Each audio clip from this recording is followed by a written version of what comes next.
नमस्कार। तो देखा कि कैसे अनेक छोटी बड़ी समस्याओं को पूरा करते करते वो दिन आ गया 2 सितंबर का, जब स्वामी जी ने विश्व बंधुत्व दिवस जिसको हम कहते हैं, उस दिन शिकागो की सर्वधर्म परिषद में, वैश्विक सर्वधर्म परिषद में भारत माता का गर्व उसको वापस ला कर दिया था। तारीख की दृष्टि से वह आज का दिन है 11 सितंबर, और तिथि की दृष्टि से वह था 2 सितंबर। इसलिए हमने देखा था कि उद्घाटन तिथि के अनुसार हुआ था शिला स्मारक का, और उस उद्घाटन के समय वह जो सभा मंडप बना था वह 91 गुणित 35 का नहीं था, तो 150 फीट लंबा और 56.5 फीट चौड़ा इस दीवार से उस दीवार तक इतना था। उसके सामने श्रीपाद मंडपम भी बन गया था, और उस पूरी शिला पर एक जगह ऐसा स्थान था जो रिक्त या पोला था, जिसे गुहा कह सकते, गुफा जैसा था, जिसमें कुछ 25 एक लोग बैठ भी सकते, इतना बड़ा। और वह देखने के बाद से एकनाथ जी के मन में था कि इसको ध्यान मंडपम करके मैं बनाऊंगा, और सब समिति की ओर से वह बात हाँ भी हो चुकी थी, सब ने हाँ कहा था। तो वह जो कुछ तकनीकी दृष्टि से, अभियांत्रिकी दृष्टि से होना था, सब कुछ होके वो सभा मंडप तैयार था, श्रीपाद मंडपम तैयार था, और उसमें स्वामी जी की प्रतिमा भी स्थापित हो गई थी। कल हमने देखा कि वह प्रतिमा ध्यानस्थ नहीं चाहते थे। एकनाथ जी ने कहा था कि ध्यान के बाद जो साक्षात्कार हुआ, मुझे मेरी भारत माता का सम्मान वापस लाना है, मुझे मेरे देश बांधवों का आत्मविश्वास जगाना है। इसलिए मेरे को स्वामी विवेकानंद कैसे चाहिए? श्री कृष्ण जैसे। आपको पता नहीं होगा शायद, स्वामी विवेकानंद का जो पसंदीदा श्लोक था गीता का, वह दूसरे अध्याय का क्लाइंबम पार्थ, जैसा वो कहते हैं कि हे अर्जुन, तुम न पुस्तक बन के कैसे बैठ सकते हो, उठो, उत्तिष्ठ। तो स्वामी जी चाहते थे कि मेरे देश के बांधवों को उनके अंदर की उस असीमित ऊर्जा, उनके अंदर का वो जो असीमित कर्तृत्व है, उसकी पहचान होना चाहिए, और इसके लिए उनको जगाना ज़रूरी है। और ये मेरा जो सोया हुआ भारत है, भारत माँ के इन सब सुपुत्रों को मुझे उठाना है। इसलिए अब मैं, और तब से इस निश्चय के साथ जब उठ खड़े हुए, आप कल्पना कीजिए कि आप बैठे और अचानक आपको लगता है कि मुझे काम करना है, और हम उठ खड़े होते हैं, तो एकदम ऐसी स्थिति में होते हैं कि बस अब निकल पड़ो।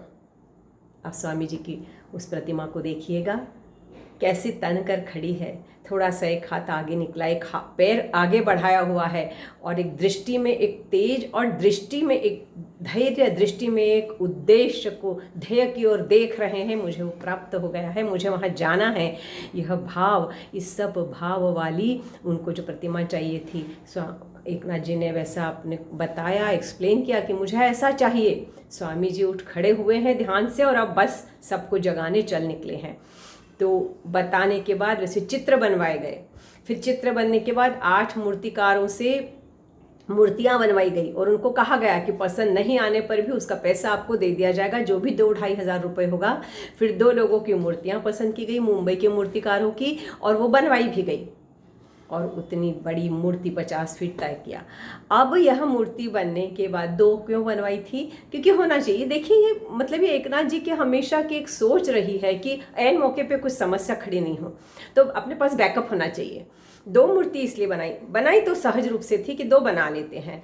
अब हुआ ये कि एक और इनका विचार था एकनाथ जी का, कि वह जब खड़ी होगी, जब वहाँ सब विवेकानंद सभा मंडपम में जब यह प्रतिमा खड़ी होगी, और जब इस प्रतिमा की दृष्टि पर देखा जाएगा, तो ये नज़र सीधे सामने वाले उस श्रीपाद मंडपम के, उस माँ के पैरों पर ही उसकी दृष्टि है, ऐसा लगना चाहिए। भक्त अपने माँ के सतत पैरों का पूजन करके ऊर्जा प्राप्त कर रहा है, यह चाहता हूँ। अब एक मूर्ति थोड़ी सी ऊंची बन गई, और थोड़ी ऊंचाई ज़्यादा होने से वो दृष्टि ठीक उस पैरों पर नहीं जा रही थी। तो उस मूर्ति को रख दिया गया और जो मूर्ति सही बनी थी उसको वहाँ स्थापित किया गया और उद्घाटन के लिए उस मूर्ति को वहाँ पूर्ण रूप से व्यवस्थित स्थापित किया गया। आगे 2 हाथी देखेंगे आप, जब द्वार से हम सीढ़ियाँ चढ़ना शुरू करते उसमें का एक हाथी ठीक नहीं बना था, रात भर जग के एकनाथ जी ने उसको ठीक किया था। एक फर्श ठीक नहीं लगा था, उद्घाटन के एक दिन पहले रात भर जग के उस फर्श को ठीक करवाया था, एक नीचे के फर्श की एक फर्शी को। तो यह उनका एक बिल्कुल परफेक्शन वाला काम था। और कभी आप जाएंगे तो अब उस मूर्ति को इस दृष्टि से देखना। और तब से हम स्वामी जी को कहीं भी जब देखते हैं तो इस तरह के खड़े स्वामी जी चल निकलने को उद्युत, कह रहे उठो जागो और अपना ध्येय प्राप्त होने तक रुको मत, यह उनका वाक्य।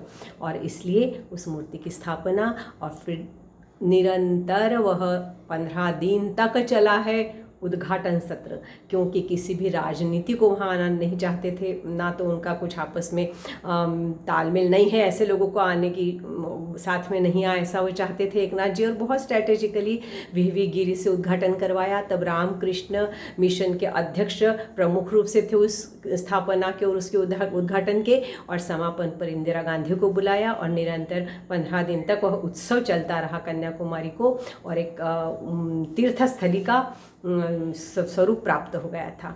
तो यह सब बातें जो है, यह बातें तो पढ़ना है और कुछ जानना है। पर यह जो हुआ था, यह वह मूर्ति इसलिए क्यों लगाई गई थी और ऐसा क्यों चाहते थे, यह जब हमने देखा तो क्या यह सब कुछ सही में सार्थक हुआ। उसी के लिए तो आज का दिन है विश्व बंधुत्व दिवस।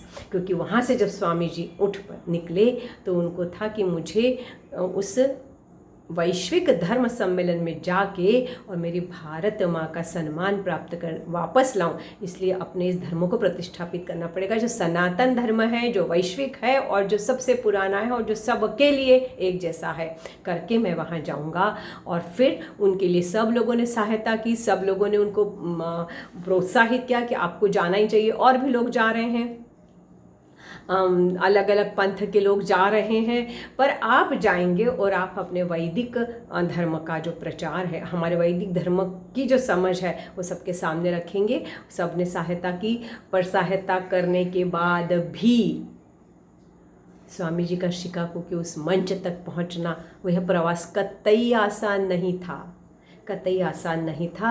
वो बहुत कष्टप्रद था, बहुत ही कहीं कहीं अपमानित भी करने वाला था, कहीं कहीं प्रोत्साहन देने वाला भी था। वह जैसा भी था, पर क्योंकि स्वामी जी पर माननीय एकनाथ जी ने एक पूरे उनके विचारों का संकलन लिखा था, हिंदू तेजा जागरे, तो उसके कारण एकनाथ जी बहुत अच्छे से जानते थे कि स्वामी जी क्या चाहते हैं, उनके विचार क्या है, उनके सपनों का युवा कैसा है, उनके सपनों का भारत कैसा है। और उस भारत भू को उस तरह के पुत्र मैं दे सकूं, उस तरह के युवा मैं दे सकूं, इसलिए मुझे जो कार्य करना है उस कार्य की मैंने शुरुआत कर ली है, ऐसा एकनाथ जी ने उस दिन कहा। और उसके बाद उस दूसरे कदम पर एकनाथ जी चल पड़े और उसकी भी स्थापना जिसको 50 वर्ष अगले साल होने वाले हैं। और 12 जनवरी हम लोग ऐसा करेंगे कि उस पूरी कहानी को अलग से 4 दिन सुनेंगे या 5 दिन सुनेंगे, ताकि आपको उसका परिचय बहुत अच्छे से हो सके और माननीय एकनाथ जी की दूरदृष्टि का परिचय अच्छे से हो सके और स्वामी की विवेकानंद जी के विचारों का भी थोड़ा बहुत परिचय हो सके। आज 2 वाक्य सिर्फ बताना चाहूँगी। आज के अपनी समापन की ओर की बात करती हूँ इस कथाशिला स्मारक के, क्योंकि स्वामी जी स्मारक पर विराजमान हो गए हैं और वहाँ से सबको प्रेरणा दे रहे हैं, सबको आह्वान कर रहे हैं, सबको प्रोत्साहन दे रहे हैं, सबको आशीर्वाद भी दे रहे हैं। वहाँ जाकर उस कार्य की प्रेरणा हम प्राप्त करते हैं। वह कार्य क्या है, क्या किया था स्वामी जी ने शिकागो में, ऐसा हमको तो इतना ही पता है। देखो, बहुत ईमानदारी की बात करती हूँ, मैं बहुत पहले जब विवेकानंद स्वामी के बारे में कोई बात करता तो मुझे इतना ही पता होता था कि वहाँ सर्वधर्म परिषद में शिकागो में जाकर और वहाँ पर स्वामी जी ने अमेरिका के मेरी बहनों और भाइयों ऐसा बोला और तालियां बजी। वाह, इतना ही नहीं था, इतना आसान भी नहीं था और ये इतना ही नहीं था, क्योंकि स्वामी जी के पहले भी 4 लोग ये बोल चुके थे, my dear sisters and brothers बोला गया था। फिर स्वामी जी के बोलने में ऐसा क्या था, स्वामी जी के शब्द क्या थे? स्वामी जी के ये शब्द यह अंतःकरण से निकले शब्द थे। क्यों थे अंतःकरण से निकले? क्योंकि हमारा वैदिक धर्म कहता है सर्वे भवन्तु सुखिनः सर्वे सन्तु निरामया। हमारे संत महात्मा कहते हैं हे विश्वची माझे घर। हमारे संत कहते हैं वृक्षवल्ली आम्हा सगे सोए रे। हमारे वैदिक धर्म कहता है हम सबकी पूजा करते हैं, प्राणी मात्र में हम ईश्वर देखते हैं, वह किसी भी रूप में होता है। और यह जो कुछ है यह हमारा धर्म है। हमारा धर्म कोई यह नहीं कहता कि बस मैं हूँ और कुछ भी नहीं है, मेरे साथ जो आएंगे वही सिर्फ सही है, ऐसा नहीं कहता है। तो यह अंतःकरण की पुकार थी कि सब कुछ आप और मैं अलग है ही नहीं, हम सब में वही समाया। हम परम तत्व के अंश है, आप में जो है वही मैं मुझ में है, हम सब एक हैं और इसलिए आप मेरे भाई बहन ही हो। यह भावना थी, यह भावना तक पहुंची। अंतःकरण की पुकार अंतःकरण तक पहुंची, हृदय का हृदय से मिलन हुआ। यह सिर्फ जुबानी बात नहीं थी, जुबानी बात का कोई परिणाम नहीं होता है। हृदय से निकली हुई आवाज़ सहज दूसरे हृदय तक पहुँचती है। तो ये हृदय की आवाज़ क्यों थी? और ये उस हृदय की आवाज़ के पीछे हमारे संस्कार, वैदिक संस्कार, हमारा सनातन धर्म था। और उस पूरी की समझ जो स्वामी जी को थी और स्वामी विवेकानंद ने उसको जिस तरह से सबके सामने रखने का उस दिन संकल्प लिया था और जो किया, उसकी शुरुआत इस अंतःकरण से निकले हुए भाई और बहनों के लिए थी। और इसलिए उस हॉल में उस वक्त सब ने खड़े होकर करतल ध्वनि से और स्वामी जी का अभिनंदन किया। उसके बाद स्वामी जी का वो विश्वविख्यात व्याख्यान हुआ। तो उस हॉल में जब मैं गई, सौभाग्य से जिद थी, अमेरिका जाऊंगी तो शिकागो ज़रूर जाऊंगी और शिकागो जाना है तो कुछ नहीं देखना है पर मुझे उस हॉल में ज़रूर जाना है। और वो हॉल रखा है, वहाँ बाहर पट्टिका भी लगी है कि यहाँ भारतीय सन्यासी स्वामी विवेकानंद ने विश्वविख्यात अपना व्याख्यान दिया है। उसके संक्षिप्त पहले उस वहाँ पर बाहर प्रदर्शनियाँ भी लगती थी। हाँ, और उस प्रदर्शनियों के माध्यम से स्वामी जी के बारे में वहाँ बताया। अभी भी 150 साल जब हुए तो वहाँ पर बहुत बड़ा एक कार्यक्रम भी हुआ था। तो वहाँ की जो अनुभूति है, और फिर दुख की बातें लगी कि वहाँ बहुत लोग आ रहे थे और ब्रिटिश या कहिए अमेरिकन्स भी, और उनको पता था विवेकानंद स्वामी के बारे में और वहाँ आ रहे थे। जो 2-4 लोग मुझे मिले, भारत से आया हुआ एक साउथ इंडियन दोनों दंपत्ति थे, नई शादी हुई थी और आए थे घूमने। उन्होंने मुझसे बात की और बाकी चीज़ें पूछी, विवेकानंद केंद्र की बात की, क्योंकि स्वामी जी को जानते पर केंद्र को नहीं जानते थे। उनको बहुत अच्छा लगा। और बहुत से लोग जो वहाँ जाके, और मैंने उनसे पूछा वहाँ नहीं गए, तो बोले अरे हमको तो पता ही नहीं था। तो ये नहीं होना चाहिए, यह तो हमको पता होना ही चाहिए। यदि हम लंदन जाते हैं तो हमें सावरकर जी को ढूंढते आना चाहिए, हमें लोकमान्य तिलक को देखते आना चाहिए। वहाँ कहाँ है उनके लिए नेम पट्टिका लगी हुई, उनकी नाम की पट्टिका। तो यह यदि हम नहीं ढूंढते हैं तो फिर हम कैसे क्या कह सकते हैं कि हम भारत माँ के पुत्र हैं।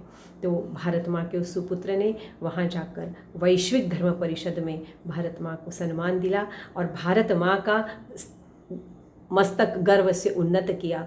उस दिन के लिए आज हम बहुत सौभाग्यशाली हैं, उस दिन के लिए हम बहुत भाग्यवान हैं। उस दिन के कारण हम विश्व में फिर से उठ खड़े होने की क्षमता प्राप्त कर सके, वापस आए। तब तक तो यहाँ स्वामी जी के उस व्याख्यान ने और वहाँ के उस प्रवास ने इतने झंडे गाड़ दिए थे कि हर भारतीय के मन में एक आशावाद जाग उठा था, मैं कुछ कर सकता हूँ, ये भाव जाग उठा था, जो बहुत महत्वपूर्ण था, बहुत महत्वपूर्ण था। और ऐसे भाव हम लेके चलते हैं। और हो सकता है कल हम विश्व बंधुत्व दिवस पर थोड़ी बात करें और फिर आगे क्या करेंगे ये तो आगे ही बताऊंगी। बहुत बहुत धन्यवाद आप सबका मन से मैं आभार व्यक्त करती हूँ। मुझे सुना हो, बहुत ही खुशी की बात है। सराहा हो तो मेरी इतनी योग्यता भी नहीं है, और नहीं सुना हो तो भी कोई बात नहीं है, पर मुझे बहुत आत्मसंतुष्टि मिली और इस संतोष के लिए बहुत बहुत आभार व्यक्त करती हूँ। स्वामी जी के चरणों में वंदन करती हूँ और उनसे प्रेरणा और उनसे प्रोत्साहन मिलता रहे। उस मार्ग पर चलने का मेरा प्रयास सदा चलता रहे। धन्यवाद।